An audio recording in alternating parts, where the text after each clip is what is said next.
This is the video on feedback.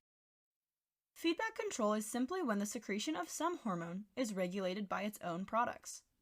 Hormones can utilize both feedback and feed-forward mechanisms. Feedback can be positive or negative. Positive feedback happens when the hormonal response actually stimulates the cascade to produce more. Think of it like your phone. When you Google how to bake cookies, all of the ads on Instagram, YouTube, whatever, are now all about baked goods, baking supplies, and cookbooks. It has taken your initial input and tailored more outputs from that basis. In nature, this is demonstrated by the release of oxytocin during labor. Oxytocin, the neurotransmitter responsible for contractions, releases a little, and then positive feedback makes it release more and more to strengthen the contractions throughout the birthing process.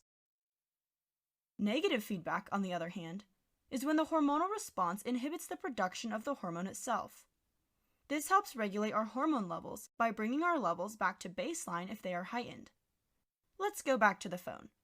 When you notice you spend way too much time on YouTube, TikTok, whatever, you can set a time limit for that app on your phone. Once you've reached that time limit, the app shuts off. Negative feedback is the same thing. When we reach a threshold, the mechanism itself is used to shut off production. The classic example in our bodies is outlined in this chart. Starting in the hypothalamus, we secrete TRH. This stimulates the pituitary gland, which, in turn, secretes TSH. The TSH activates the release of T3 and T4 from the thyroid. These thyroid hormones then feed back to the hypothalamus and the anterior pituitary to shut them down, consequently preventing its own release later down the line. T3 and T4, along with the other thyroid hormones, activate other target cells throughout the body.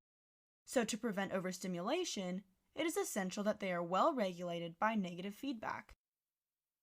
Feed-forward loops, though strikingly similar to positive feedback, rely on intermediates to adjust for anticipated actions down a cascade, rather than going back to the source of production, like in a feedback scenario. Again, let's think of our phones.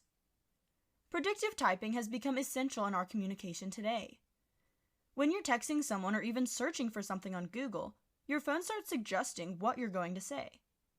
Feed-forward is essentially the same thing. By knowing what the body is planning on executing, other anticipatory events will fire off to ensure success of the premeditated action. In exercise, when our bodies are planning on lifting something heavy or running, postural muscles and the vascular system are activated in advance to help aid us in our exercise goals. This is outlined in the triple reflex video. Our bodies are highly specialized and can only operate under specific conditions. For this reason, it's essential that our feedback and feed-forward mechanisms work well in conjunction with one another. This ends the video on feedback.